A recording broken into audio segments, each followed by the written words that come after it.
माँ मैं कारीगर बन गया माँ। তারপর মনে গেল যে ভিডিও আর করব না।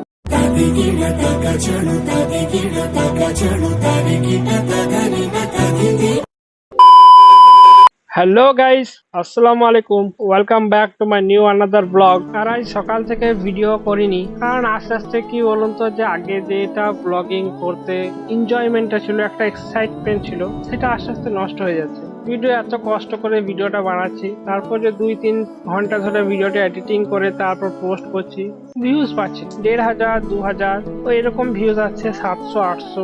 তারপর মনে গেল যে ভিডিও আর করবো না। তারপরে আবার আমি যাদের সাথে ওঠা বসা করি, ঘোরাফেরা করি, তারা আবার মোটিভেট করলো যে না, কন্টিনিউ ভিডিও ছেড়ে যেতে হবে, ভিউজ আসুক কি না আসুক, যেমনি পোস্ট হবে সেরকম ভিউজ আসবে, তোকে ভিডিও ছাড়া বন্ধ করা যাবে না। তারা বলল যে তুই এখন ছোট কন্টেন্ট ক্রিয়েটার, তোর এখন 200, 500, 1000 ভিউ আসাটাই অনেক বড় ব্যাপার। যে 200, 500 ফ্রেন্ডসরা তোর ভিডিওটা দেখে, তাদের জন্য ভিডিও বানা।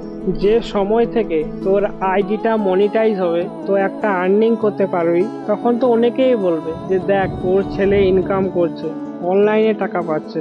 তার আগে যে এত এত দিন, এত এত ঘন্টা নষ্ট করবে, ওয়েস্ট করবে শুধু ভিডিওর জন্য, সেটা কেউ দেখবে না। তাই তুই ভিডিও চালিয়ে যা। আর বললে বিশ্বাস করবে না ভাই, এই কথাটা শুনে আমার কিন্তু প্রচুর সাহস বেড়ে গিয়েছে।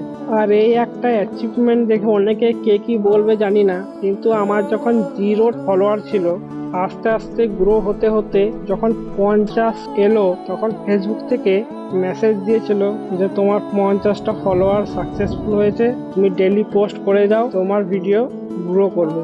আর আজ আবার মেসেজ এসছে তোমার 70টা ফলোয়ার কমপ্লিট হয়েছে, তুমি ডেইলি পোস্ট করে যাও, তোমার ভিডিও গ্রো করবে। এই যে ছোট ছোট মোটিভেশন গুলো পাচ্ছি, এই মোটিভেশন গুলো থেকে আমার মনে সাহস আরো বেড়ে চলেছে। তাই আর লোকের কথায় কান না দিয়ে যতদিন না সাকসেস পাচ্ছি, ভিডিও পোস্ট করা ছাড়ছি না। আর এসব কথা বলতে বলতেই আজকে কি কাজ করেছি সেগুলো কিছুই বলা হয়নি।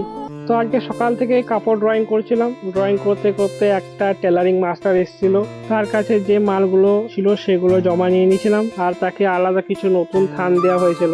তারপর আমাদের ড্রয়িং করা শেষ। আর আজকে দুপুরের পর আমরা বোলপুর যাচ্ছি। আর আজ বৃহস্পতিবার, আমরা মাল প্যাকিং করতে যাচ্ছি, কারণ রথ পুজো আছে। সেই উপলক্ষে যদি শুক্রবার দিন হাটে বেচাকেনা হয়, ওই উদ্দেশ্যে আমরা চলে এসেছিলাম মাল প্যাকিং করতে।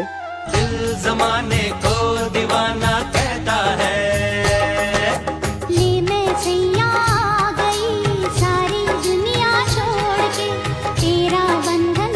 এই সপ্তাহে শুক্রবার থেকে আমরা হাটে বসবো।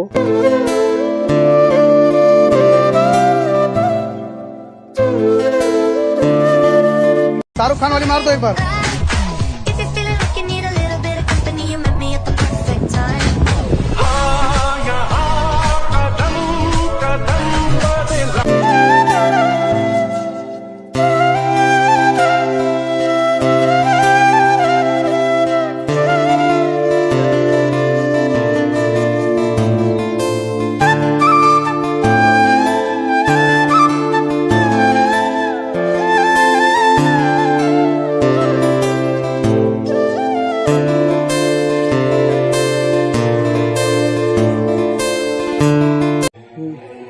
माँ मैं कारीगर बन गया माँ, मैं कारीगर बन गया। आज से मैं अकेले कार्य करूंगा माँ।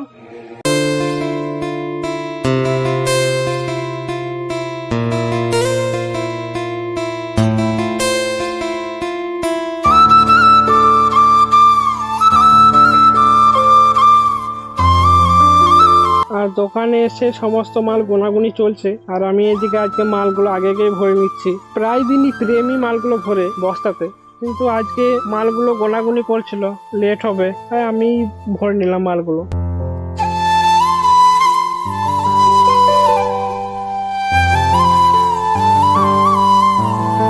আর আজ আমাদের সাথে দাস্তানও এসছে বোলপুর দোকানে। তার টিউশনি এখন কয়দিন ছুটি আছে, তাই বিকেলে কোনো চাপ নেই, তাই সে আমাদের সাথে এসছে।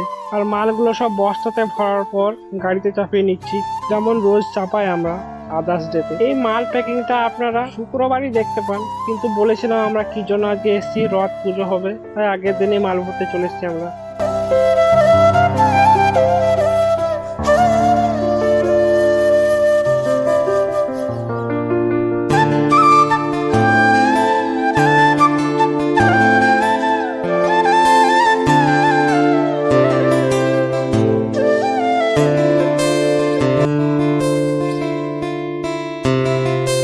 গাড়িতে সমস্ত মাল ভরা কমপ্লিট। এবার চলে যাব বাড়ি যাওয়ার আগে আমরা যে অনলাইনে মালগুলো দেখিয়েছিলাম এটা ভিডিও করা হয়নি অবশ্যই, এই মালগুলো প্যাকিং হয়ে গিয়েছে, কুরিয়ারের জন্য চলে যাবে। আর আমাদের মালগুলো ডিটিডিসি কুরিয়ারের মাধ্যমে যায়। আর যে দাদারা দিদিরা ভিডিওটা দেখছেন আমার একটা ছোট ভাই হিসাবে প্লিজ সাপোর্ট করবেন, ভিডিওটি বেশি বেশি শেয়ার করবেন। আর আজকের মতন ভিডিওটা এখানে শেষ করলাম। ভিডিওটি ভালো লাগলে অবশ্যই পেজটাকে ফলো করে নেবেন। দেখা হচ্ছে নেক্সট ব্লগে, প্লিজ সাপোর্ট বানিয়ে রাখবেন। টাটা।